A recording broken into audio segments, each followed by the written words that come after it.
મિત્રો, રોજે રોજ અમારો એક પ્રયાસ છે કે તમારી સમક્ષ સત્યને લાવવું. આ સત્ય હંમેશા કડવું જ હશે. સત્ય ઝડપથી સ્વીકારી ન શકે લોકો. અનેક લોકો એવું પણ બને કે આનો વિરોધ દર્શાવે. સ્વાભાવિક છે, સહજ છે. આખો એક દરિયાનો પ્રવાહ હોય, એની સામે જ્યારે કોઈ ચાલવાનો પ્રયાસ કરે તો તકલીફ પડે. પરંતુ જે લોકો નીડર છે,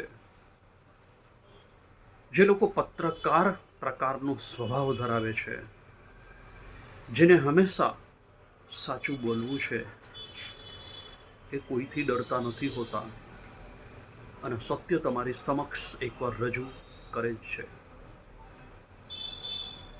આપણે ત્યાં એક સમય એવો હતો કે વાહનો હતા જ નહીં. વાહનોની શોધ નહોતી થઈ. તો ત્યારે લોકો એક જગ્યાએથી બીજી જગ્યાએ ચાલીને જ જતા. બીજો ઓપ્શન જ નહોતો કંઈ. પણ સમયાંતરે માણસ વિચારવા લાગ્યો, શોધો થઈ, વાહનો આવ્યા. પેલા પ્રાણીઓ દ્વારા ચાલતા વાહનો હતા, ઘોડાગાડી, બળદગાડી વગેરે, ઊંટગાડી. ધીમે ધીમે ટેકનોલોજીનો વિકાસ થયો. સાયકલ આવી, સ્કૂટર આવ્યા, કાર આવી, બસ આવી, રિક્ષા આવી, આજે પ્લેન છે. ટેકનોલોજીએ એક હરણફાળ કરી છે અને એને પરિણામે આપણે સુખ ભોગવી રહ્યા છીએ. હવે આપણે એક ગામથી બીજે ગામ ચાલીને જવું નથી પડતું. સમજો આપણે અહીંયાથી ચોટીલા જવું છે તો આપણી પાસે વાહન છે. ઘણા બધા ઓપ્શન છે. તમારી પર્સનલ કારમાં જાઓ, સ્કૂટરમાં પણ જઈ શકો છો, બસ તો છે જ, ટ્રેન છે, ઘણા બધા ઓપ્શન છે અને એનો આપણે ઉપયોગ કરીએ છીએ. પણ હજી જે માનસિકતા પેલું ચાલીને જવાની હતી એ ઘર કરી ગઈ. એટલે હવે લોકો શું કરે છે કે એક માનતા લે કે હે માતાજી, મારો દીકરાને મેડિકલમાં એડમિશન મળી જાય તો હું રાજકોટથી ચોટીલા ચાલીને આવીશ, હું રાજકોટથી વીરપુર ચાલીને આવીશ. હે પ્રભુ, મને એક સરસ મજાનો બંગલો જોઈએ છે. આ જો બંગલો મને મળી જાય તો મહાદેવ, હું અહીંથી સોમનાથ ચાલીને આવીશ. હે દ્વારકાધીશ, મારી મનોકામના જો પૂર્ણ થાય ને તો હું રાજકોટથી દ્વારિકા ચાલીને આવીશ. હવે ઈશ્વર છે, લોકો એવું માને છે કે કોઈ વ્યક્તિ છે અને એ વ્યક્તિ મારી વાત, મારી માનતા ને ધ્યાનમાં લે છે. એટલે એ મારી વાત સાંભળે છે. એટલે હું ચાલીને જઈશ તો એ જોશે કે હા ભાઈ, આ ભાઈ ચાલીને આવ્યા છે, ચાલો આને તથાસ્તુ, તારી મનોકામના પૂર્ણ થઈ ગઈ. મિત્રો, આ વૈજ્ઞાનિક યુગની અંદર પણ લોકો હજુ પણ આવી માન્યતાઓથી જીવન જીવી રહ્યા છે. તમે ચાલીને અહીંયાથી ચોટીલા માતાજીના દર્શન કરવા જાઓ, એનાથી માતાજીને શું ફરક પડે? કાંઈ ફરક ન પડે.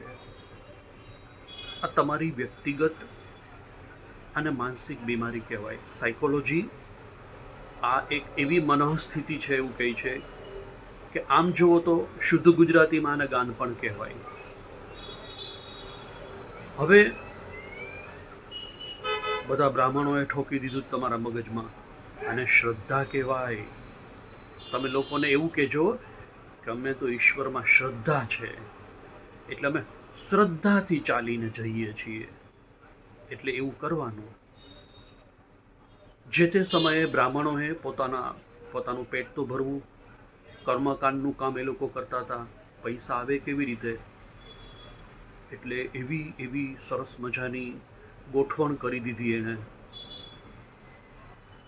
તમારો છોકરો નાપાસ થાય, તમે બ્રાહ્મણને કુંડલી લઈને જાઓ, પંડિતજી જરા દેખીએ. એટલે પંડિતજીને કાંઈ દેખાય નહીં, એટલે કે પિતૃદોષ છે, ત્યાં સુધી તમારો છોકરો ફેલ જ થશે. પંડિતજી નોકરી નથી મળતી, નો જ મળે ને. પિતૃદોષ. માતાજી, તમે જે માતાજીને માનો છો એ તમારા માતાજી નથી, તમારા માતાજી બી છે, તમે એને માનો છો.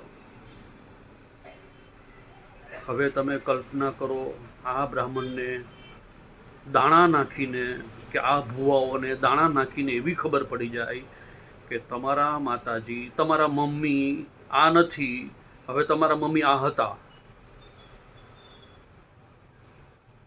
કેટલી બધી ભ્રામક માન્યતાઓ તમારા મગજમાં બ્રાહ્મણોએ ઠોકી બેસાડી છે.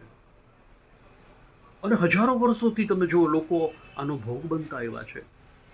તો જે સેલ્ફ માઇન્ડ છે, તમને ઈશ્વરે સૌથી ઉપર શું આપ્યું છે? 2 આંખ આપી છે, 2 કાન આપ્યા છે, મગજ આપ્યું છે, પણ નહીં, તમે એનો ઉપયોગ જ નથી કરતા. તો પછી આવું જ થવાનું. ગાડરિયો પ્રવાહ, સાવ ગાંડપણ જેને કહેવાય એક પ્રકારનું, એવું ગાંડપણ લઈને લોકો જીવન જીવી રહ્યા છે. તમારી પાસે મેડિકલની ડિગ્રી આવે, એન્જિનિયરિંગની ડિગ્રી આવે, તમે સારામાં સારું એજ્યુકેશન લ્યો, PhD થાવ તમે, પણ પાછા ભુવાને ત્યાં જાઓ છો, દાણા નાખીને પૂછો, જુઓ તો મારી કાર ખોવાઈ ગઈ, ક્યાંય દેખાય તમને? મારો ગધેડો ખોવાઈ ગયો છે, તમને ક્યાંય દેખાય છે? એટલે ઓલો ભૂવો છે, એને ખબર પડી ગઈ કે આ ગધેડો તો આ છે જે મારી પાસે આવે છે, એને ખબર જ હોય. હવે આવી રીતથી ભારત દેશમાં લોકો જીવી રહ્યા છે. એલા ભાઈ, માતાજીને, મહાદેવને તમે ચાલીને જાઓ, એમાં રસ નથી. શું ફરક પડે એને? તમને ફરક પડે, તમે ભટકાઈ જાઓ, અકસ્માત થાય, તમે ઉપર સીધા, માનતા ડાયરેક્ટ પૂરી થઈ જાય. આ યુગની અંદર જ્યાં વાહનો 100-150 કિલોમીટરની સ્પીડમાં ચાલતા હોય, એવા રોડ પર તમે પદયાત્રા કરો છો. ન્યૂઝપેપરમાં આવે રીતસર કે ચાલો વીરપુર જવાનું છે, તૈયાર રહો, સવારે 5 વાગે નીકળવાનું છે. શ્રદ્ધાળુઓ જલારામ બાપાને કોણ માને છે, ચાલો એ બધા જ જોડાઈ જાઓ. એટલે ગાડરિયો પ્રવાહ તૈયાર જ હોય, આદેશની જ રાહ જોતા હોય કે હાલો આપણે તો જવું છે. નવરાજ હોય, કાંઈ કામ ધંધો ન હોય, ઘરે માખી જ મારતા હોય, એટલે એ સબ આમાં જોડાઈ જાય. ઘરે બાપાનો ભાવે ન પૂછતા હોય. 20% લોકો તો વૃદ્ધાશ્રમમાં મૂકી આવે છે પોતાના મા બાપને. એને બાપા ન કહેવાય? તમારા બાપામાં રસ નથી, તમને જલારામ બાપા પાછળ દોડો છો, વીરપુર જાઓ છો, જલારામ જયંતી ઉજવો છો, કાં સ્વામિનારાયણના સ્વામીઓ હોય એની પાછળ ભાગો છો. સ્વામી આવે એટલે ઘર બહાર બધું મૂકી દે. ઘરે મહેમાન આવ્યા હોય ને, એના માટે કાંઈ નહીં.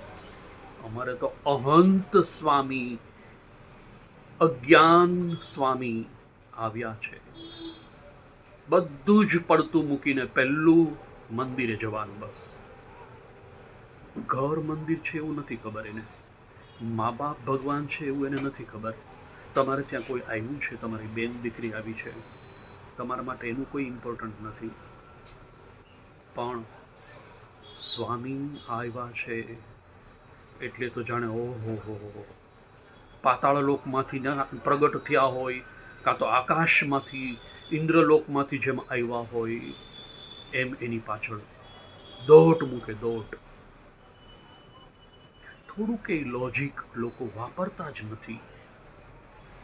સમજવાની વાત તો આ છે. હવે તો કેટલાયને એવું લાગે છે કે મારી આ ફેક્ટરી જે છે એ સ્વામીની કૃપા દ્રષ્ટિથી ચાલે છે. હવે જો એની કૃપા દ્રષ્ટિ નીકળી ગઈ તો ફેક્ટરી બંધ થઈ જશે, મારો ધંધો ઠપ. અને સ્વામી બહુ હોશિયાર, સભામાં તમને આવી જ વાત કરે કે સ્વામીની કૃપાથી તમારા જીવનમાં આમ બધું થવાનું છે. કોરોનામાં કેટલાય સ્વામી જતા રહ્યા, ત્યારે કોઈ ઉપર કૃપા ન થઈ કોઈ સ્વામીની. સાલું આ પ્લેનની દુર્ઘટના થઈ ગઈ અમદાવાદની, એમાં કોઈ સ્વામીની કૃપા ન થઈ. ઘણા બધા હશે સ્વામીને માનતા જ હશે ને, પણ બસ એક ઘેલછા, એક ગાંડપણ. આ સ્વામિનારાયણની જ ખાલી વાત છે એવું નથી. દરેક ધર્મમાં ઈચ એન્ડ એવરી 36 કરોડ તો દેવી દેવતા છે, એટલે એના માનનારા પણ અલગ અલગ હોય ને. મેરે તો ગિરધર ગોપાલ. હવે કૃષ્ણમય કેટલા, કોઈક બાળ ગોપાળને માને, કેટલાક યંગ કૃષ્ણને માને. 5,500 વર્ષ પહેલાની વાત આ હોય, પણ બસ પકડી રાખે. અને જે લોકો જે ખરેખર સામાન્ય સારું જીવન જીવતા હોય ને, એ તમને જીવવા ન દે. તમારે ફરજિયાત સાંજે ફેમિલી સાથે આ જ્યાં કૃષ્ણની જગ્યા હોય કહેવાતી હોય, એના સગાવાલાને ત્યાં એક જગ્યાએ આવું સ્થાપના કરે કે આ કૃષ્ણ ભગવાન અહીંયા બિરાજમાન છે, એટલે તમારે અહીંયા દર્શન માટે આવવાનું, ફરજિયાત આવવાનું. હા, તમે ન આવો તો ન ચાલે. તમારા ઘરમાં એનો ગેસ અલગ હોય, હવેલીવાળા ચુસ્ત હોય, ચુસ્ત. એનો ડ્રાય ફ્રૂટ અલગ, એનો ગેસ અલગ, બધું એનું અલગ.